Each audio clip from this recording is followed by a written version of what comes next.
Hello everyone, welcome to back our YouTube channel physi world Guru. जैसा कि हम लोग वेव ऑप्टिक्स के विषय में एक पहला लेक्चर हम लोग ने देखा था। उसमें इंट्रोडक्शन पार्ट था कि इसमें कौन कौन से जो है हम लोग ब्रांचेस पढ़ते हैं, ज्योमेट्रिकल ऑप्टिक्स और रे ऑप्टिक्स। ठीक है। और मेरा दूसरा जो है वेव ऑप्टिक्स, ये इसको हम फिजिकल ऑप्टिक्स भी बोलते हैं। राइट। यहाँ पे क्या है कि हम लोग वेव ऑप्टिक्स का ही पार्ट इंटरफेरेंस आज हम लोग देखेंगे। और चूंकि ये इंट्रोडक्टरी पार्ट इसके पहले हो चुका था वेव ऑप्टिक्स का, कि इसमें क्या क्या चीज़ें हम लोग पढ़ते हैं। क्योंकि होता क्या है कि जो लाइट हमारी होती है, राइट, इलेक्ट्रोमैग्नेटिक वेव, जो कि क्लार्क मैक्सवेल के द्वारा जो है काफ़ी दिनों मीन्स एक टाइम पे ये बताया गया था कि जो है लाइट जो है इलेक्ट्रोमैग्नेटिक वेव है, जिसमें इलेक्ट्रिक एंड मैग्नेटिक वेक्टर्स जो हैं दोनों ऑक्सीलेट करते हैं perpendicular to each other as well as propagation direction. So इसी विषय हमें लोग स्टडी करना है। तो एक पहला टॉपिक हम लोग लेते हैं इंटरफेरेंस। ठीक है। तो आपने अक्सर देखा होगा, जब हम लोग अक्सर किसी बातों के बीच जो है हम इंटरफेयर करते हैं, दखलंदाजी, जस्ट लाइक हम लोग ऐसे समझ सकते हैं। ठीक है। बस उसका जो मीन्स फिजिक्स में मीनिंग ये होता है इंटरफेरेंस का, व्यतिकरण। राइट। अगर मैं यहाँ पे लिखना चाहूँ, व्यतिकरण, व्यतिकरण। ठीक है, व्यतिकरण, ये हमारा फिजिक्स में इसको बोलते हैं इंटरफेरेंस को, व्यतिकरण। तो नॉर्मली हम लोग जब कोई दो लोग बात करते हैं ना, तो कोई थर्ड पर्सन आके या आपस में जो है कुछ मीन्स बात कर डिस्कस करने के बाद क्या होता है, एक दूसरे की दखलंदाजी देते हैं। मतलब क्या, कुछ चीज़ें पॉजिटिव कही जाएंगी, कुछ नेगेटिव कही जाएंगी। ठीक है।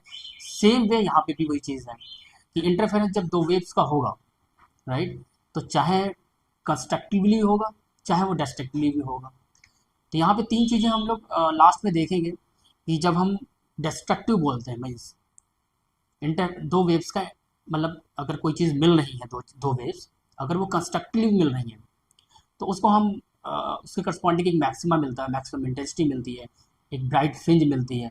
तीनों चीज़ें जो है आपस में रिलेट करते हैं, means constructively, maximum and bright fringe, ये तीनों एक चीज़ हुई।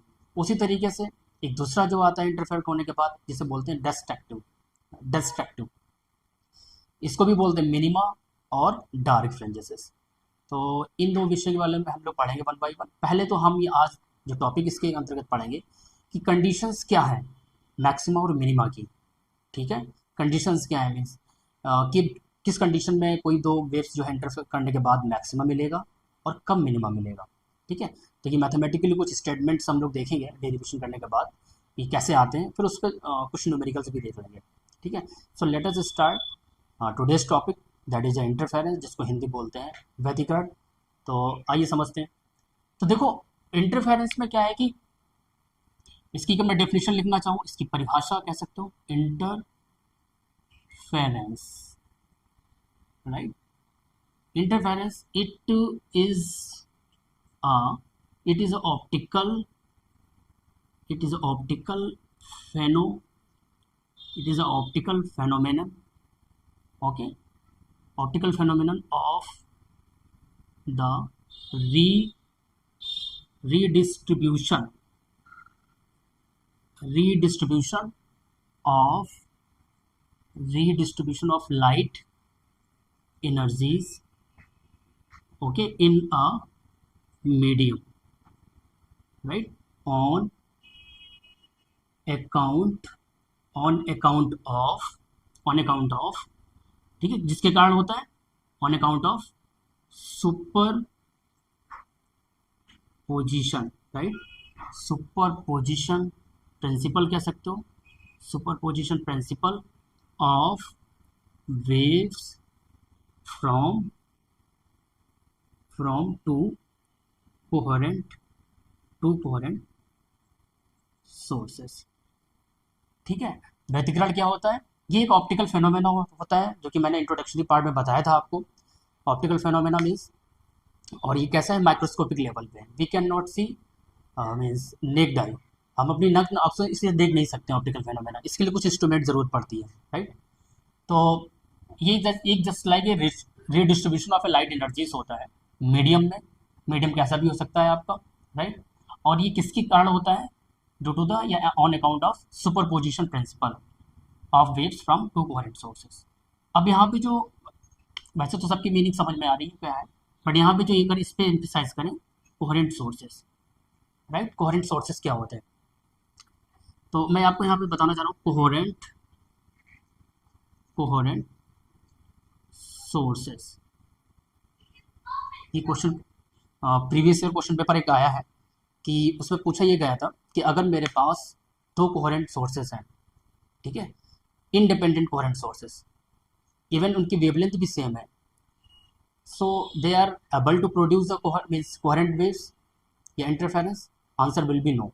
इंडिपेंडेंट सोर्सेज जो होते हैं कभी भी never behave like a coherent sources. दो इंडिपेंडेंट सोर्सेज मतलब ये होगा कि अगर मेरे पास दो एलईडी बल्ब्स हैं, राइट, तो दोनों से जो वेव्स निकलेंगी, ठीक है, तो उनकी अगर वेवलेंथ मान लेते हैं एक पल के लिए सेम है, बट वो just like coherent source treat नहीं किए जाएंगे, क्योंकि उनकी वेव्स के बीच में फेज डिफरेंस बिल्कुल डिफरेंट होगा। बट हमारी जो कंडीशन होती है इसके लिए कोहेरेंट सोर्सेज की, कि एक तो जो वेव जनरेट होती हैं, जो निकलती है, उनकी वेवलेंथ क्या होनी चाहिए, सेम होनी चाहिए, दोनों वेव्स की फ्रिक्वेंसी सेम होनी चाहिए, राइट, और क्या होना चाहिए, phase difference should be same, ठीक है। तो हम यहाँ पे आपको अगर मैं कोहेरेंट सोर्सेज की कैरेक्टरिस्टिक बताऊँ, so means two sources is said to be is said to be coherent if they possess same wavelength, होनी चाहिए, frequency should be same and must same phase difference,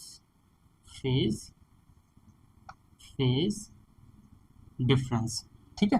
अब हम लोग समझते कि वेवलेंथ का तो समझ में आता है, तरंग दैर्घ्य या आवृत्ति वगैरह, फेज डिफरेंस का मतलब क्या हुआ, ये मैं आपको समझाने की कोशिश कर रहा हूँ अभी।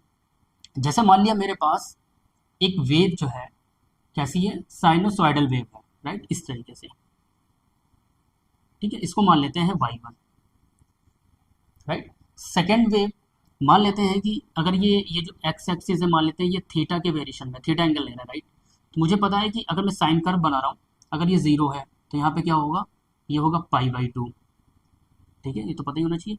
और ये जो है हाफ साइकिल मतलब ये पाई, देन ये क्या हो जाएगा 3π/2, देन ये 2π एंड सो ऑन। सो यदि मान लेते हैं कि इनके बीच अगर मान लेते हैं एक दूसरी वेव है इस तरीके की, ऐसे, और ये से मान लेते हैं y2, तो अगर हम देखें कि इनके बीच की जो एंगल डिफरेंस है दैट इज π/2, और मान लेते हैं एज्यूम कर लेते हैं थीटा इज π/2, तो ये कहते हैं कि मतलब ये और ये दोनों डायरेक्शन वेव्स की सेम है, नो डाउट, बट ये जो प्रोपेट कर रहे हैं तो इनका जो हमेशा जो इनके बीच का जो फेज डिफरेंस है दैट इज अगर π/2 मेंटेन है, इन दोनों वेव्स की अगर ये π/2 मेंटेन है, तो हम बोलेंगे क्या कि दोनों वेव्स क्या है, सेम वेव की, सेम मतलब मीन्स हैविंग सेम फेज के हैं या फेज डिफरेंस उनके बीच सेम है, ये फेज डिफरेंस का मतलब होता है, ठीक है। तो ये एक तरीके से स्पेशल कोहेरेंस इनके अंदर होना चाहिए, काफ़ी for a long distance it should possess the same what, same phase, ठीक है। तो ये हो गया फेज डिफरेंस सेम होना चाहिए, और वेवलेंथ और इनका जो है मीन्स फ्रिक्वेंसी यदि सेम है, तो ये कंडीशन कहलाएगी कोहेरेंट सोर्सेज की, राइट। अब बात आती है कि दो कोहेरेंट सोर्सेज के बीच दिक्कत क्या होती है। मान लेते हैं मेरे पास अगर ये एक सोर्स है, एक ये सोर्स है, सोर्स 1 सोर्स 2, दोनों और ये इंडिपेंडेंट है, these are the independent source of, मतलब मान लेते हैं एक एलईडी बल्ब इधर है और दूसरा एलईडी बल्ब इधर है, इवन सेम कंपनी क्यों ना हो, सेम वाट का क्यों ना हो, उसके बाद भी दे बोथ जो है just like a incoherent source of light, मतलब इनके बीच वेवलेंथ अगर इवन सेम है तो मगर फेज कहीं ना कहीं डिफरेंट होगा, right, phase will be different. और इसके पीछे भी कहानी यह है कि अगर मैं एटॉमिक स्केल पे देखूं, राइट, तो जब कोई हाई एनर्जी इलेक्ट्रॉन जो है लोअर एनर्जी इलेक्ट्रॉन की जगह को फिलअप करता है तो एक इलेक्ट्रोमैग्नेटिक रेडिएशन निकलती है, राइट। और ये कौन सा लॉ है, ये बोर एटॉमिक मॉडल है उसमें कहता है। तो ये तो एक एटम की एक इलेक्ट्रॉन की बात हो गई। अगर सेम एटम में अगर मल्टीपल इलेक्ट्रॉन इस तरीके से क्या करते हैं, इलेक्ट्रोमैग्नेटिक रेडिएशंस इमिट करते हैं, तो इवन एक एटम के अंदर ही जो इलेक्ट्रोमैग्नेटिक रेडिएशंस का जो इमिशन होता है वो डिफरेंट डिफरेंट वेवलेंथ्स होता है। यहाँ पे क्या होती है, अगर दो सोर्सेस है तो there are so many means atoms are excited, okay, and during the de-excitation they emit the light. So ये कहीं कहीं सेम नहीं हो सकता है, ठीक है। हम दो कोहेरेंट सोर्सेज को तभी डिजाइन कर सकते हैं, तभी कंस्ट्रक्ट करते हैं with the help of one source, right. एक मोनोक्रोमैटिक सोर्स होना चाहिए, उसकी हेल्प से जो हम दो कोहेरेंट सोर्सेज बना सकते हैं या कंस्ट्रक्ट कर सकते हैं, ठीक है। ये चीज़ आई थिंक समझ में आएगी। अब हम बात करते हैं means conditions for maxima in minima, ठीक है। तो कंडीशंस ऑफ मैक्सिमम मिनिमम हम लोग देखते हैं कि किस तरीके से अगर कोई दो वेव्स कोहेरेंट सोर्स से ट्रेवल करने के बाद किसी पॉइंट पे आके अगर इंटरफेयर कर रही हैं तो कब किस कंडीशन के लिए वो मैक्सिमा देगी और कब मिनिमा देगी। तो इसके लिए जो है डेरिवेशन भी है। और पहले तो फिगर समझते हैं कि मान लेते हैं मेरे पास एक मोनोक्रोमेटिक सोर्स है, ठीक है। मोनोक्रोमेटिक सोर्स मतलब इसकी जो है it possesses only one wavelength, ठीक है। वन वेवलेंथ मतलब यहाँ पे जो source of monochromatic source of light होगा वो एक ही कलर का होगा, चाहे वो रेड कलर हो, चाहे वो ग्रीन कलर हो, चाहे वो येलो हो, ठीक है। क्योंकि एक मुझे पता है कि जो विबग्योर होता है अपने विजुअल रीजन में, सेवन जो विजुअल रीजन में सबकी अपनी एक करेक्टरिस्टिक ओन वेवलेंथ होती है, violet, indigo, blue, yellow, orange सबका होता है, ठीक है। तो हम एक मोनोक्रोमैटिक सोर्स ऑफ लाइट लेते हैं और एक एक जो है हम लोग एक स्लिट लेते हैं, राइट।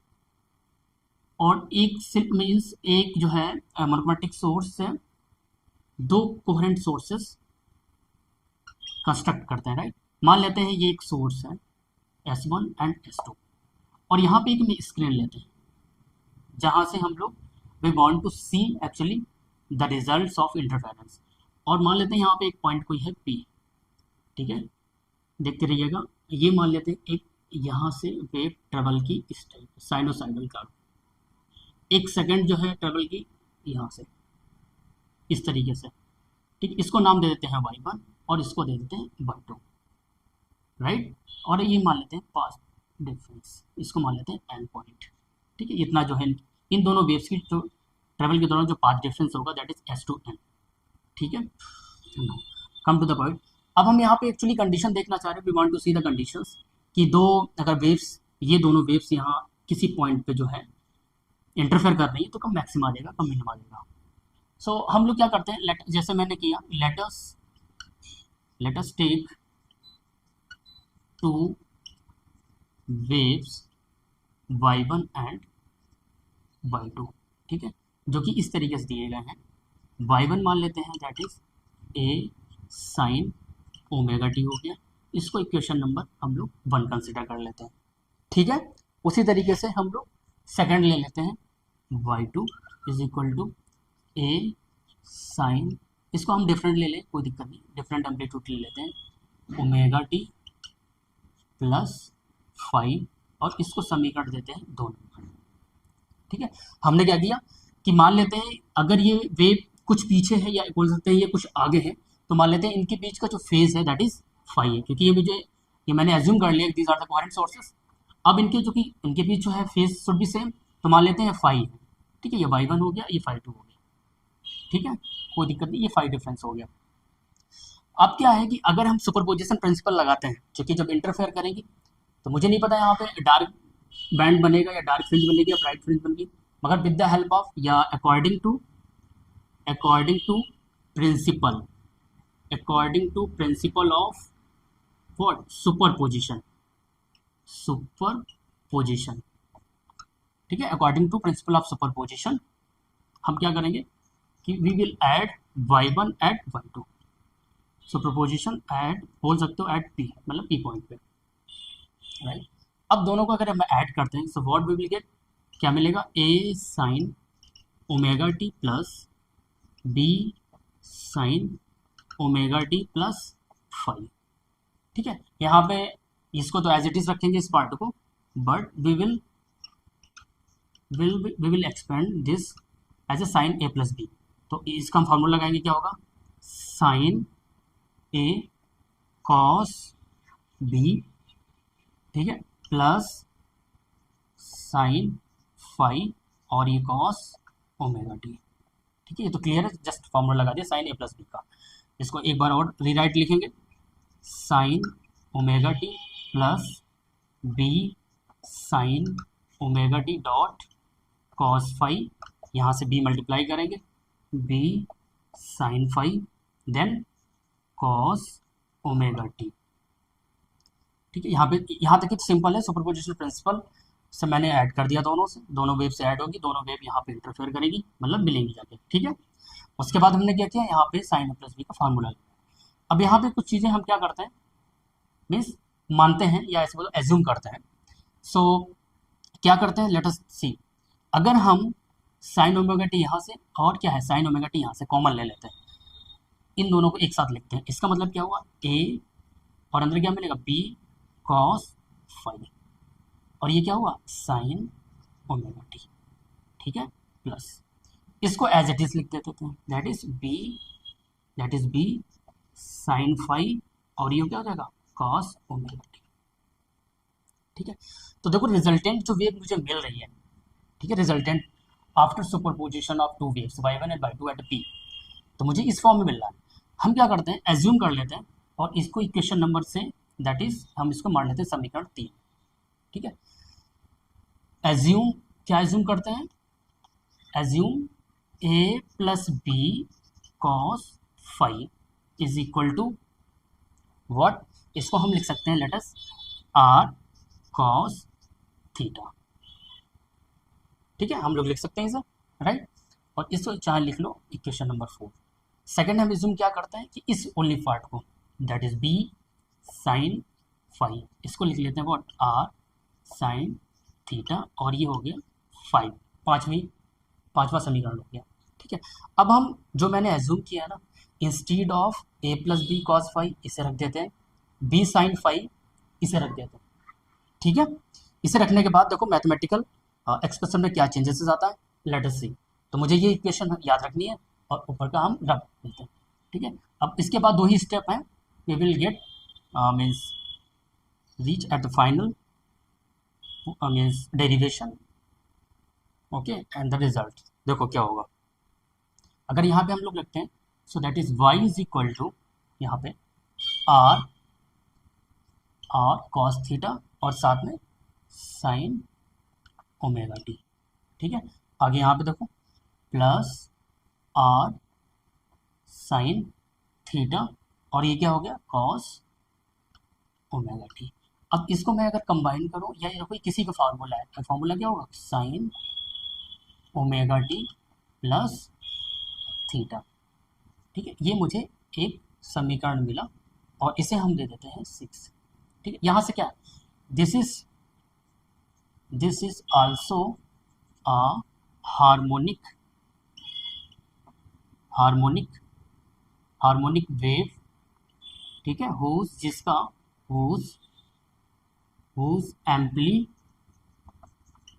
Amplitude r। ठीक है, अगर हम लोग इस इक्वेशन में और जो मैंने पहले लिखी थी, अगर हम देखना चाहें इंडिविजुअल जो लिखी थी, मतलब y1 की और y2 की, y1 क्या लिखा था, a साइन ओमेगा टी। अगर हम कंपेयर करें, कहीं ना कहीं ये चीज़ें, ये जो रिजल्टेंट वो भी एक हार्मोनिक वेव मिली, मतलब आफ्टर द सुपरपोजिशन प्रिंसिपल, जिसका एम्पलीट्यूड है r। ठीक है, sign omega t plus theta, और थीटा यहाँ पे सुपरपोजिशन के बाद ये पूरा फेज आया। ठीक है, अच्छा, अब हम लोग आते हैं कि आफ्टर सुपरपोजिशन प्रिंसिपल, या वी टेकिंग इक्वेशन 4 एंड 5। ठीक है, टेकिंग इक्वेशन 4 एंड 5 क्या करते हैं, स्क्वायरिंग एंड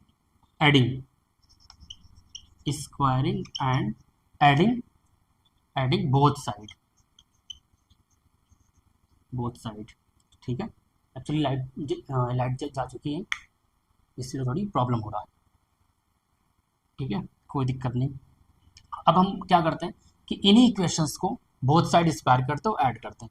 तो देखो मैं एक ही उसमें लिख रहा हूँ, जब हम जो हमारी राइट हैंड साइड है इसको दोनों साइड स्क्वायर करेंगे, ऐड करेंगे, तो क्या मिलेगा, r square sine square theta plus cos square theta, ये चीज़ तो अंडरस्टूड होगी, राइट, इज इक्वल टू, इधर आ जाओ, अगर हम इधर करेंगे ए प्लस बी का कॉस फाई का होल स्क्वायर प्लस यहाँ पे करेंगे बी साइन फाई का होल स्क्वायर।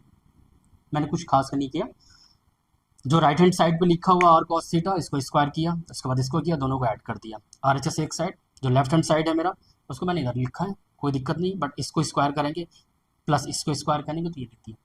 अब हम क्या करेंगे, ये वाला इस पार्ट को क्या करेंगे, ए प्लस बी आइडेंटिटी इसको एक्सपेंड कर देंगे using the identity a plus b, और क्या होगा a square plus b square, और ये क्या होगा cos square phi plus 2ab cos phi plus b square, और ये साइन स्क्वायर फाई। ठीक है, तो देखना बी स्क्वायर कॉस फाई और बी स्क्वायर साइन फाई, इसको एक जगह लिखेंगे तो बी स्क्वायर कॉमन ले लेंगे तो कॉस स्क्वायर फाई और साइन स्क्वायर फाई विल भी क्या होगा 1। सो जो अल्टीमेटली मेरे पास इक्वेशन आएगी ए प्लस बी स्क्वायर, और ये जाएगा 2ab कॉस फाई, राइट, और इधर हो जाएगा आर स्क्वायर। तो ये मेरे पास फाइनल, और जो मुझे रिक्वायर्ड था कि resultant wave after superposition principle के बाद जो इंटेंसिटी मिलेगी वो a square plus b square plus 2ab cos phi. कहने का मतलब ये हुआ यहाँ पे जो टोटली चीज़ें डिपेंड कर रही हैं 5 फेज डिफरेंस पे डिपेंड कर रही हैं कि कब ये रिजल्टेंट इंटेंसिटी इंटरफेयर करने के बाद मैक्सिमा देगी और कब ये मिनिमा देगी। ठीक है, तो let us take do the discussion on this, emphasise over what 5 phase पे देखते हैं कि कॉस फाई की मैक्सिमम वैल्यू मुझे पता है +1 होती है, और हमें देखना +1 किस एंगल के लिए होती है, राइट। उसके बाद देखना है कॉस फाई मिनिमा किस एंगल के लिए होता है, और इसमें वैल्यू पुट कर देंगे। So we will get the even intensity for maxima और minima, right. So let us do for the next topic, we can say we will want to actually find the maxima and minima। ठीक है, सो ये आता है R square a square plus b square plus 2ab cos phi. ठीक है, तो मुझे ये मिला। अच्छा, ये भी पता है कि जो इंटेंसिटी होती है, या वैसे बोलूँ रिजल्टेंट इंटेंसिटी, ठीक है, रिजल्टेंट इंटेंसिटी आई जो होगा, ठीक है, इज ऑलवेज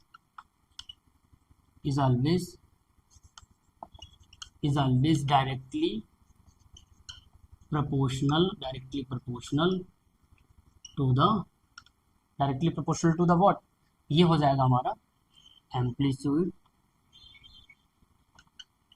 आर, जो कि हर जो रिजल्टेंट मुझे इक्वेशन मिली थी जिसका एम्पलीट्यूड आर था। तो मीन्स यहाँ पे हम लोग लिख सकते हैं I directly proportional to I square, और इसको और भी अगर देखना चाहें इट इम्प्लाइज दैट कि R square is what a square plus b square plus 2ab cos phi. ठीक है, इसको ऐसे भी लिख सकते हैं। अब हमें चूंकि यहाँ पे पहला लिखना चाह रहा हूँ मैं फर्स्ट कंडीशन फॉर मैक्सिमा, ठीक है, मैक्सिमा, या ऐसे बोल सकते हो ब्राइट बैंड्स, किसी बुक्स में बैंड लिखा होता है, किसी में यहाँ पे फ्रिंज लिखा होता है। ठीक है, तो आप इससे कंफ्यूज बिल्कुल मत होइए। ठीक है, कई नाम है, मैक्सिमा, ब्राइट फ्रिंज, राइट, या इसको हम बोल देते हैं मैक्सिमा, ब्राइट फ्रिंज, या कंस्ट्रक्टिव कंडीशन, कंस्ट्रक्टिव। ठीक है, तो क्या है अब देख लेते हैं। अब इसको इक्वेशन नंबर मान लेते हैं, से अभी जो भी मानी हो, आई थिंक 6 मानी, तो ये 7 हो जाएगा। ठीक है, सो फॉर मैक्सिमा के लिए कॉस की वैल्यू जो मैक्सिमम होती है दैट इज +1 होती है, और कॉस +1 कब होती है, जब फाई क्या होना चाहिए, या तो 0 हो, या 2 पाई हो, या 4 पाई हो, इवन 6 पाई हो। इसको मतलब अगर जनरल में लिखना चाहूँ so phi should be what 2n pi. ये हमारा कंडीशन हो गई मैक्सिमम या कंस्ट्रक्टिव या ब्राइट फ्रिंजेस के लिए उनके बीच जो फाई होना चाहिए, दोनों वेव्स के बीच जो फाई होना चाहिए वो होना चाहिए हाउ मच, 2n पाई। ठीक है, जहाँ पे n क्या हो, 0 हो, 1 हो एंड सो ऑन। ठीक है, ये हो गई। अब हम लोग इसकी करस्पॉन्डिंग जो है क्या निकालना चाहें, फेज, इस करस्पॉन्डिंग जो फेज डिफरेंस है इसके करस्पॉन्डिंग हम लोग पाथ डिफरेंस निकालना चाह रहे हैं। ठीक है, कि इनके बीच, ये तो समझ गए कि इन टर्म ऑफ एंगल अगर दोनों वेव इंटरफेयर कर रही हैं, राइट, तो इनके इनके बीच, इन दोनों वेव्स के बीच हमेशा जो फेज होना चाहिए या तो जीरो हो, मीन्स कोई फेज डिफरेंस नहीं है, तो भी इनके बीच कांस्टेंट होना चाहिए फेज डिफरेंस जीरो। यदि 2 पाई का है तो it should B 2 pi through out the interfere, right. उसके बाद या 4 पाई हो इन दोनों वेव्स के बीच। अब इनके करस्पॉन्डिंग पाथ डिफरेंस निकालते हैं। ठीक है, तो हमें ये चीज़ याद रखनी है, नोट करना चाहो तो नोट कर सकते हो आप लोग। 5 equal to 10 2n pi, right. अब देखिए मैक्सिमम आप लोग देखा होगा, स्टडी किया होगा, जब हम लोग पार्ट डिफरेंस की बात करते हैं, फेज डिफरेंस बात करते हैं, तो these two terms are analogous to each other, right. ये दोनों टर्म एनालॉगस है, मतलब पाथ डिफरेंस और फेज डिफरेंस। जिस तरीके से एक जो है अपने कॉइन के जो ना हेड और टेल एक दूसरे के जो है पहलू होते हैं, अगर हेड है तो टेल होगा, टेल है तो हेड होगा। ठीक है, उसी तरीके से अगर फेज डिफरेंस है तो हमेशा इससे एसोसिएटेड एक क्या होगा, पाथ, मीन्स पाथ डिफरेंस होगा। So there is a relation between path difference and phase difference, इनके बीच रिलेशन भी है। सो वी नो, कह सकते हैं हम जानते हैं क्या, कि पाथ डिफरेंस जो होता है वो होता है व्हाट, एक्स अपॉन, या we can write lambda upon 2 pi into del phi. ठीक है, ये चीज रिलेशन होता है, जहाँ पे ये 2 पाई अपॉन जो लैम्डा लिखा रहता है, मतलब मीन्स ये जनरली हम लोग इसको के भी बोलते हैं, आगे बताएंगे। ये प्रोपोगेशन वेक्टर भी होता है, इसको वेव वेक्टर भी बोलते हैं, इसे बोलते हैं क्या, वेव वेक्टर, आगे हम स्टडी करेंगे वेव वेक्टर, या इसे बोलते हैं प्रोपोगेशन वेक्टर, प्रोपोगेशन वेक्टर। ठीक है, तो ये हो गया हमारा फेज डिफरेंस, ये हो गया पाथ। तो मुझे ये चीज़ तो पता चल गई फॉर मैक्सिमा के लिए, जो कि है ये। सो हम क्या करते हैं, put the value of a phi in this equation, हमें क्या मिलेगा, लैम्डा अपॉन 2 पाई, और ये हो जाएगा व्हाट, 2n पाई। सो 2 पाई ये कैंसिल हो गया और मुझे क्या मिला, n लैम्डा डेल एक्स। ठीक है, अब इससे क्या निष्कर्ष निकला, इंपॉर्टेंट चीज़ तो है कि डेल एक्स जो है मेरे पास एन लेमडा आया, इससे क्या निष्कर्ष निकलता है। ठीक है, इससे निष्कर्ष ये निकलता है, देखो ये तो मुझे पता है ये हमारी क्या है, वेवलेंथ है, और ये वेवलेंथ वही है जो हमने मोनोक्रोमैटिक सोर्स ऑफ लाइट से ली थी यहाँ पे। ठीक है, यहाँ पे जो ली थी इसके लिए। सो ये चूंकि सिंगल वेवलेंथ होगी, मतलब ये है यहाँ पे कि इन दोनों वेव्स के बीच, y1 एंड y2 के बीच, यदि इनके बीच जो डिफरेंस है इन टर्म ऑफ, ऐसे बोल सकते हो, वेवलेंथ, वो क्या किस ऑर्डर में होना चाहिए, या तो इनके बीच जो है लैम्डा का डिफरेंस हो, या चाहे 2 लैम्डा का हो, चाहे वो 3 लैम्डा का हो, चाहे 4 हो, मतलब इंटीग्रल मल्टीपल ऑफ लैम्डा के होना चाहिए, मतलब मीन्स होल नंबर होना चाहिए, लैम्डा हो या 2 लैम्डा हो, 3 लैम्डा हो।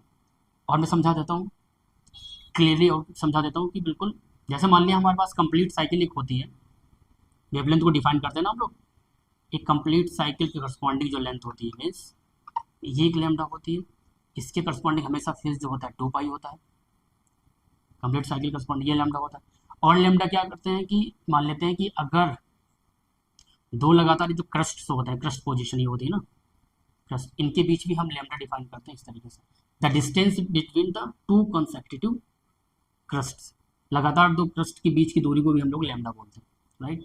और अगर इन टर्म ऑफ ट्रफ बोले तो इसको ऐसे भी डिफाइन कर सकते हैं कि लगातार दो जो है ट्रफ की बीच की दूरी को भी हम क्या बोलते हैं, लैम्डा बोलते हैं। ये जो पोजीशन होती है ना साइनोसाइडल या ट्रांसवर्स वेव में, इसे बोलते हैं ट्रफ, TROGUH, इसे बोलते हैं व्हाट, क्रस्ट पोजीशन। ठीक है, ये चीज़ तो क्लियर है। तो यहाँ पे जो मैं बताना चाह रहा था कि जो डिफरेंसेस होने चाहिए इन दोनों वेव्स की, मीन्स अगर मान लेते हैं ये कंप्लीट साइकिल है और दूसरा मैंने दो साइकिल्स बना ली, इस तरीके से इसको क्लियरली समझाता हूँ मैं।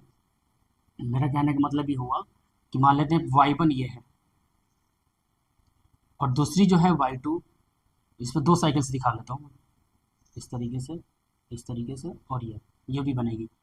तो देखो ये तो क्रस्ट टू क्रस्ट है, सेम फेज में दिखा रहा है, आगे भी अगर देखा जाए इस तरीके से। बट मान लेते हैं कि जो डिफरेंस है वो इतना है, ये चीज़ जो है, ये चीज़ डिफरेंस है एक ही वेवलेंथ का, मतलब एक ही वेवलेंथ है। टू दो का ले लेते हैं तो ये अगला वाला जो डिफरेंस होता है 2, तो ये थ्रू आउट, मतलब before interfering at point B it should be maintain या कांस्टेंट, मतलब जो भी डिफरेंस होना चाहिए, पार्ट डिफरेंस होना चाहिए, ये पार्ट डिफरेंस जो होना चाहिए वो लैम्डा हो, चाहे वो 2 लैम्डा हो मीन्स 2 साइकिल, चाहे वो 3 साइकिल का डिफरेंस हो, इस तरीके से 3 साइकिल्स मीन्स वॉट, ये पहली, दूसरी और ये तीसरी, इस तरीके से चौथी। तो ये डिफरेंस हमेशा जो पाथ होना चाहिए इंटीग्रल मल्टीपल ऑफ एन होना चाहिए। ठीक है, ये चीज़ आई थिंक क्लियर हुई होगी। तो ये जो अभी मैंने जो भी चीज़ कही, तो अगर ये कंडीशन है और ये इस कंडीशन में यहाँ पे इंटरफेयर हो रही, तो मुझे यहाँ पे हमेशा क्या होगा, ब्राइट फ्रिंज मिलेगी, ब्राइट फ्रिंज मिलेगी या ब्राइट बैंड मिलेगा या मैक्सिमम इंटेंसिटी मिलेगा, ऐसे बोल सकते हो। अगर मैं तुम्हें क्लियरली थोड़ा बताना चाहूँ यहाँ पे कि दोनों वेव्स के बीच अगर मान लेते हैं सेम जो है वो है इस तरीके से, एक ये वेव है और दूसरी वेव ये है, अगर दोनों पी पॉइंट मिल रही तो ये हमेशा क्या देगी, एक मैक्सिमम इंटरफेरेंस देगी, इसका एम्पलीट्यूड क्या होगा, बढ़ जाएगा नीचे टर्फ या स्ट्रेट टर्फ। ठीक है, ये इंटरफेयर करने के बाद, तो ये था। अब किसके विषय में, मैक्सिमम की कंडीशन थी, फाई क्या था, फाई शुड बी 2n पाई और पाथ डिफरेंस कितना होना चाहिए, एन लैम्डा होना चाहिए। अब हम आते हैं मिनिमा। मिनिमा कंडीशन क्या होती है, ठीक है, मिनिमा कंडीशन क्या होती है, मिनिमा कंडीशन क्या होती है, या इसे बोलते हैं डिस्ट्रक्टिव इंटरफेरेंस। ठीक है, तो देखते हैं सेकंड जो है condition for minima, condition for minima, या ऐसे बोल सकते हो डार्क बैंड या फ्रिंजेस, या इसको बोलते हैं डिस्ट्रक्टिव इंटरफेरेंस, डिस्ट्रक्टिव इंटरफेरेंस। ठीक है, तो डिस्ट्रक्टिव इंटरफेरेंस। सो मुझे जो फाइनली मुझे आया था इक्वेशन वो क्या था, R square is equal to a square plus b square 2ab और ये क्या कॉस फाई। तो मैक्सिमा के लिए तो निकाल दिया था।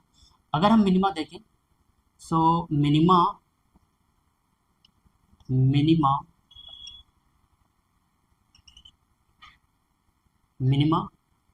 फॉर कॉस फाई वो -1 आएगा, बट फाई किस वैल्यू के लिए होगा, वो -1, that will be 2n-1 what पाई, जहाँ पे n क्या हो, n इज इक्वल टू 1 हो, 2 हो, 3 हो एंड 4 हो एंड सो ऑन। आप वैल्यू जब पुट करोगे, when you put the 1 so you get the pi, जब 2 पुट करोगे तो तुम्हें 3 पाई मिलेगा और फिर क्या मिलेगा 5 pi, then 7 pi and so on. मतलब पाई जो है इंटीग्रल मल्टीपल ऑफ किसका, मतलब किसका मल्टीपल है, ऑड नंबर्स मल्टीपल है पाई का, 1 3 5 7, या इवन प्राइम नंबर्स बोल सकते हो। ठीक है, प्राइम नंबर्स का। सो ये फेज आ गया। अब we want to see actually what, we want to see path difference corresponding to this phase now। अगर हम पाथ डिफरेंस दिखाएं, मैंने बोला ना कि पाथ और फेज डिफरेंस दोनों एनालॉगस हैं एक दूसरे के, तो पाथ डिफरेंस अगर बात करें, पाथ डिफरेंस की, ठीक है, पाथ डिफरेंस की बात करते हैं। सो जैसे फार्मूला यूज़ किया था lambda upon 2 pi into phase, del x is equal to lambda upon 2 pi into del phi. Del phi is what 2n1, ठीक है, 2n1, अभी इसके पहले लिखा था कोई नहीं, लैम्डा अपॉन 2 पाई 2n-1 और ये होता है पाई, तो ये कैंसिल हुआ, तो तुम्हें क्या मिला 2n-1 लैम्डा बाई 2। ठीक है, जहाँ पे n तो एज इट इज़ है 1 2 3।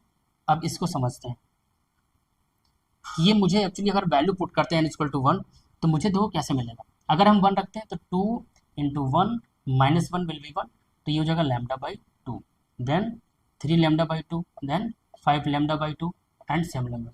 यहाँ पे हम लोग क्या देख रहे हैं कि जो भी फेज डिफरेंस है, इवन पाथ डिफरेंस इन दोनों वेव्स के बीच, वो अभी क्या था, कंप्लीट साइकिल्स थी, चाहे वो 1 साइकिल हो, चाहे 2 साइकिल हो, चाहे 3 साइकिल हो। डिस्ट्रक्टिव इंटरफेरेंस के लिए या मिनिमा के लिए इन दोनों के बीच जो पाथ डिफरेंस होगा वो कैसा होगा, वो होगा मीन्स हाफ वेवलेंथ, या तो इस तरीके का डिफरेंस पाथ होगा, या एक कंप्लीट साइकिल होने के बाद फिर ये हाफ साइकिल का हो, क्योंकि यहाँ से यहाँ तो कंप्लीट हो गया, देन ये हाफ हो गया, तो ये लैम्डा हो गया यहाँ से यहाँ तक, और देन ये क्या हो गया, लैम्डा बाई 2 हो गया। सो टोटल अगर ऐड करोगे तो that will be 3 lambda by 2, और ये हो गया लैम्डा बाई 2। सो अगर इस ऑर्डर में पाथ डिफरेंस है इन दोनों वेव्स के बीच, जब तुम इस पॉइंट पे क्या मिलेगा, तुम्हें मिनिमा मिलेगा। मिनिमा मीन्स तुम्हें डायरेक्ट फ्रिंजेस मिलेंगे, राइट। ये इंपॉर्टेंट हो गया। अब यही दो कंडीशंस हैं मैक्सिमम मिनिमा, इसी को लेके जो है हम लोग YDSC टॉपिक भी क्लियर करेंगे, वो भी नेक्स्ट वीडियो में। और YDSC को आपने पढ़ा होगा 12th क्लास में, मीन्स बेसिक पढ़ा होगा। YDSC को बोलते हैं यंग्स डबल स्लिट एक्सपेरिमेंट्स। तो डबल स्लिट यही हो गया एक तरीके से, या slit 1 and slit S2, right. तो इनके बीच अभी कुछ रिलेशंस देखें इस टॉपिक से, जो इम्पोर्टेंट हमारे जो फार्मूलाज हैं उसके विषय में डिस्कशन कर लेते हैं। तो हमें ये कंडीशन तुम्हें याद रखनी है। एक तो क्या क्या याद करना है, एक तो मुझे याद रखना है कि मैक्सिमा के लिए जो हमारा फेज डिफरेंस था वो मेरा निकल गया था 2n पाई, इसके करस्पॉन्डिंग जो डेल एक्स था वो निकल आया कितना, n लैम्डा आ गया, ठीक है। ये हो गया हमारा मैक्सिमा के लिए। और जो मिनिमा की बात मैंने की अभी जस्ट किया, ठीक है, तो उसके लिए डेल फाई कितना था, वो मेरा ये निकल के आया, दैट इज 2n माइनस 1 और ये पाई। और इसके करस्पॉन्डिंग अगर हम लोग निकालना चाहें क्या, पाथ डिफरेंस, तो ये निकल के आया 2n माइनस 1 लैम्डा बाई 2।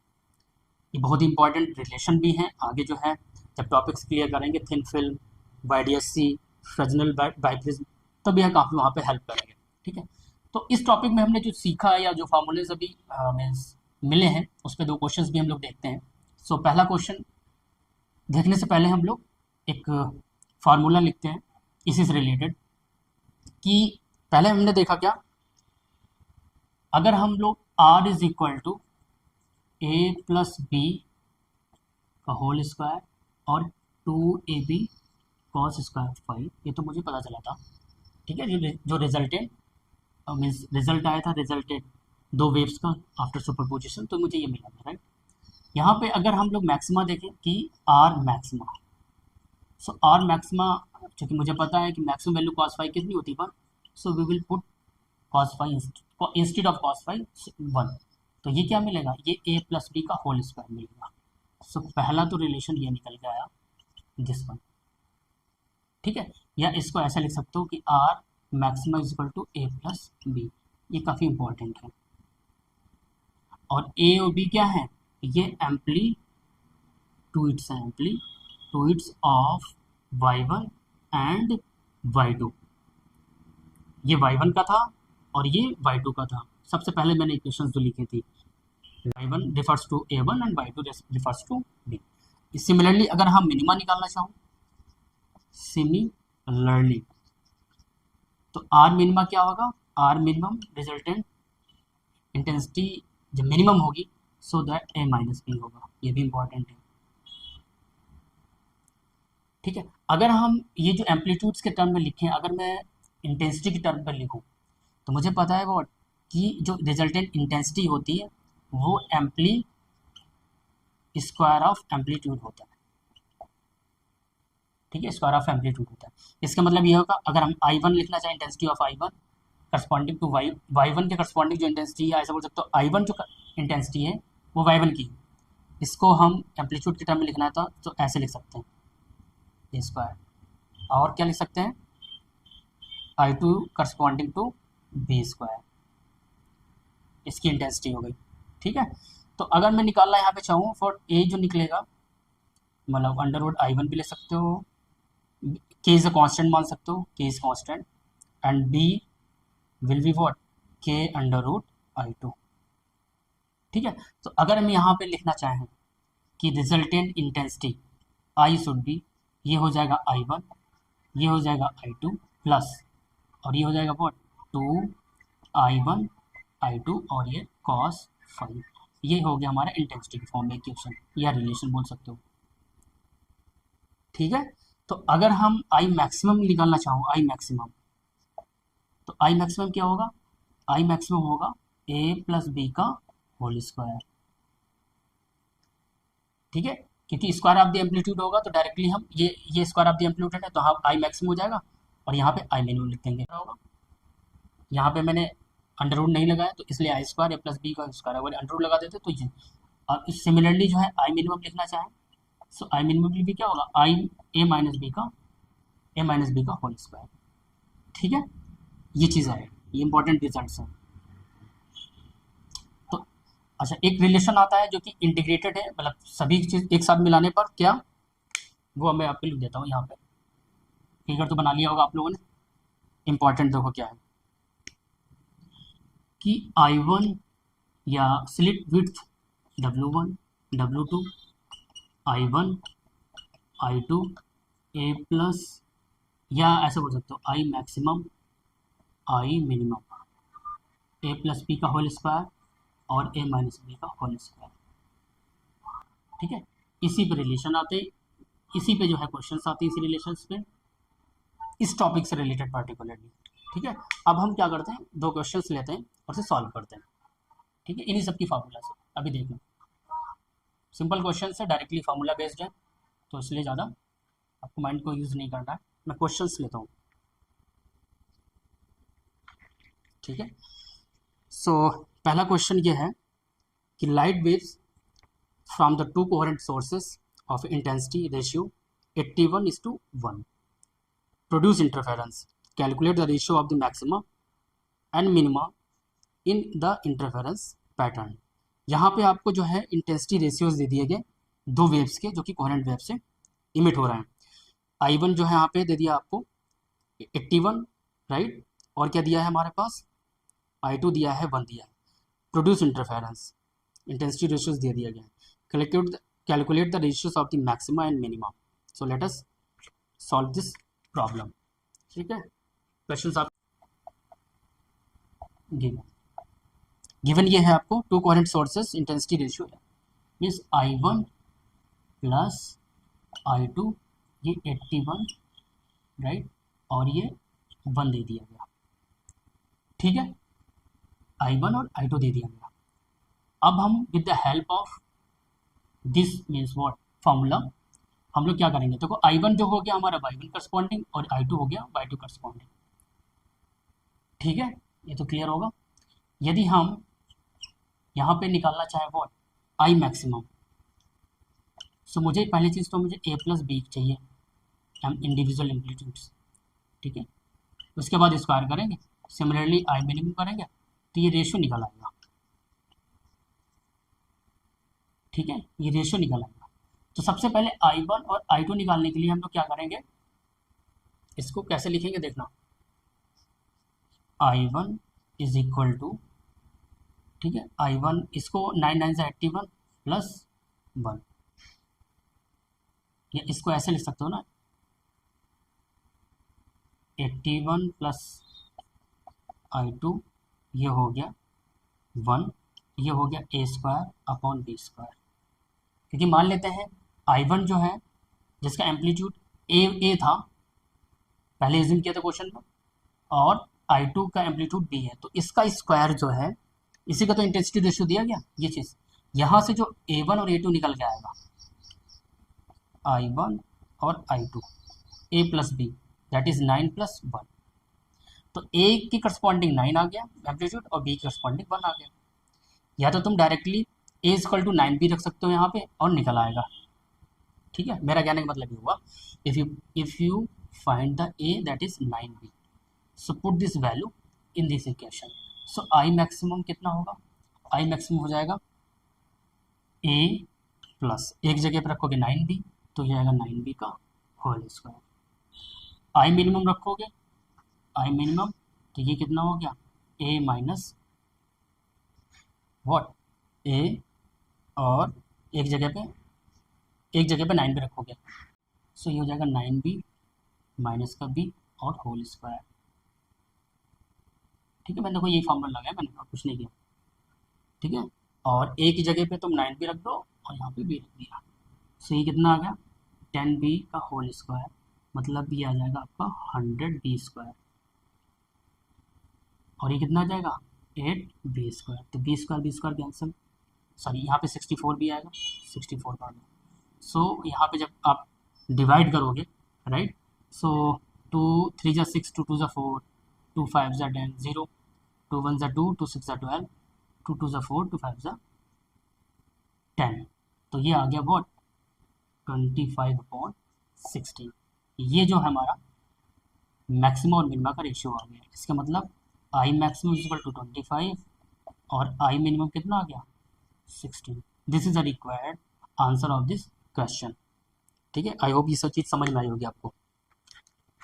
ठीक है, अब हम चलते हैं क्वेश्चन नंबर 2 पे, वो भी बिल्कुल डायरेक्टली फार्मूला बेस्ड पे है। फार्मूला इसका है, ये साइड में लिखा हुआ है आपका। ठीक है, क्वेश्चन ये है, light waves from 2 coherent sources having intensities I and 2i cross each other at a point with a phase difference of 60 degree, what is resultant intensity at the point। ये काफ़ी सिंपल है, intensity के term में आपसे equation पूछी गई है, right. तो हम लोगों ने निकाला था resultant intensity equal to what I1 I2 + 2 √ I1 I2 और cos phi, हर चीज़ दी गई है, डायरेक्टली फार्मूला बेस पे है।